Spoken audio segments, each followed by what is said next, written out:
ആയെന്ന് ചൊല്ലി തുടങ്ങാം. അമ്മയെ കൂടെ വിളിക്കാം.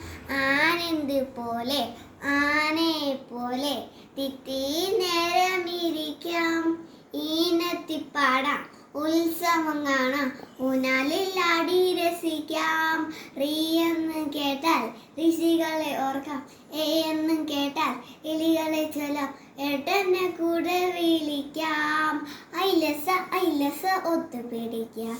ഓട്ടത്തി ഒന്നാമന ഔഷധം വാങ്ങാം. അമ്പലം കാണാം. ആയെന്ന് ചൊല്ലി നിർത്താം. പറവറ പാടി നടക്കാനായി പറവറ ചെറുകൊടുത്തുന്നു. പറയുടെ മുകളിൽ കൂടുന്നു. പല പല പാട്ടുകൾ പാടുന്നു. കലമാനേ കലമാനേ മല കയറാൻ പോരുന്നു. തലയിൽ പൂ ചൂടിക്കാം. പല കണ്ടാൻ ഓടിക്കാം. കഴിഞ്ഞു.